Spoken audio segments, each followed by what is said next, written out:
Hey man, you ever wonder why the word colonel is spelt colonel? I don't know, just a random thought that popped into my head before I started recording this, but okay, we've got the data mines here for legendary male Shez and also Joker apparently. Nah, we have his restrictions for Pulse Smog and then we have also his stats. So we'll start with the stats, why not? So let's take a look here. Alright, so our boy, legendary male Shez, the dual sword master. Shoutouts to Monster Hunter. Dual swords was my first main weapon in that game. Okay, so we have 41 HP. Let's get the calculator also. Okay, so 41 HP. We got 47 attack, 47 speed, 32 defense, and then 27 res. Okay. Alright, gives us 194. Pretty good for a ranged infantry type, but I guess then again, we've entered the new era with BST since Choose Your Legends just passed. So nowadays, these ranged infantry are going to get more BST. Also, it's irrelevant anyway because his dual skill on legendary effect should raise his BST. So there we go there. Okay, then as far as boons and banes go, we've got minus HP. Not plus attack, which kind of sucks. Like, this guy would definitely benefit from that. We have plus speed instead. Okay. It's like minus defense and then minus res. So he's got minus HP, minus defense, minus res. Not looking too good in terms of just like pulling a random copy. You're probably going to get a Super Bane, which sucks. But it is what it is. So what's the deal with this guy? I think he's pretty good. Honestly, like, he's definitely going to be an interesting unit because he's able to warp wherever the hell he wants after an ally initiates combat. And once he warps to them, he's going to be able to just get rid of something and start debuffing the enemies. Because the amount of action, or the amount of combats entered per turn, are going to give him global debuffs, essentially, to the enemy team of up to minus 12. So, the combo people are saying is running with Brave Felix, which obviously makes sense. Brave Felix is probably one of the best... Is he the best Gale Force initiator? He's definitely up there. I would have him above the Bride Sharena, but I still think the Gulveg is a little better, the Duo Gulveg. It depends, right? Like, would you prefer melee initiating, or would you prefer ranged initiating? Gulveg's got the extra actions in her bag, but then, like, to make up for that, Felix is able to waste traps and waste the ice tile, so he's got a little bit of advantages. Alright, regardless, run Legendary Shez with either of them, and he's going to be able to go to town. He can warp in. He can probably get a KO. It's hard to say. Like, I'm not too sure how good his combat is going to be. Like, how good his damage potential is going to be. Because as far as specials go, I guess you could give him lethality, but... lethality on this guy, right? Because okay, so he's got -1 on his weapon.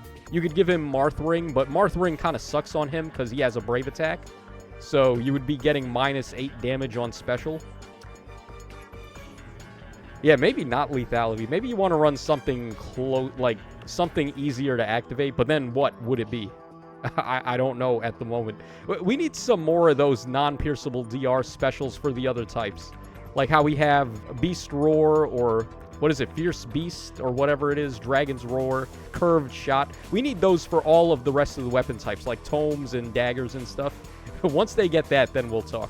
But, yeah, I'm not too sure. And then people have said his showcase in the trailer was a fraud showcase where he's fighting a Ector Deer that's on the story map instead of, like, an actual fully built-up one or fully supported one. So, I don't know. I want to see him in action first before I call judgment, but he seems like a good unit just out of the mobility standpoint and the debuffing standpoint, but then he himself, I'm not too sure how good his damage is going to be. Okay, now let's go ahead and take a look at Pulse Smog here. So essentially Pulse Smoke 4 and the restriction. Oh, there are actually restrictions. Pulse Smoke 3 has none. So let's see here. All right, it looks like what is this, dagger only? What the hell? Really? Dagger only, huh? That sucks. Yeah, because, I mean, people were talking this skill up, because this is a way to get, essentially, you can get Scowl on a non-dragon type unit here, because the only other way would be Res Wave D, which is dragon locked. So C-Slot Scowl still seems to be a pipe dream, apparently. Because you can't run this on basically anything other than dagger types. There's no movement restrictions, which I guess is fine, but yeah, I was not expecting this to be dagger locked. So essentially that means, yeah, you really don't need to pull for this guy at all. He's not the greatest in terms of fodder. They gave him attack and speed finish. Like, come on, we ain't doing that anymore. Not in this day and age, not in this meta. They could have gave him something better in the A slot for sure. So yeah, he's a skip. I don't know what else to say. He's a skip. Red is a nice pull, though, because you have also Emblem Mike for Lagu's friend fodder. Or just get him if you don't have him yet. And then also Fallen Lumera, who's good for fodder, being a rearmed hero. And she can also be used to remove tiles. Like, the ice tiles right now are a problem for 8th raids. So, like, having Lumera stand in the right spot, she can just remove the tiles as being a problem. So that's definitely good. So, yeah, I mean, there's some okay stuff on the banner. Nurgle is there as well. He's pretty good, but yeah, this is a skip if I ever saw one. Not particularly great fodder, a unit he seems good, but he's not a must. So, yeah, that's going to wrap us up for this video. Kind of a short breakdown here, but yeah, I think it's good to get a skip once in a while where the past couple of banners have just been non-stop bombardment of skills and units that we need to get. So that's going to wrap us up for this one, guys. Hope y'all enjoyed the coverage, and I really don't know what they were thinking with this skill here, because this would have been so great as a counter pick for Emblem Mike. Well, I mean, he's already got his way to get around this, too. He's got Creation Pulse now, and you could just easily give him Rally Spectrum anyway. But it would have been nice to, like, at least force him to have to use that stuff, as opposed to now you can only run this on daggers. What the hell? Yeah, whatever. I guess it is what it is. So that's going to wrap us up for this video, guys. Hope y'all enjoyed it. And I will catch y'all again on the flip side.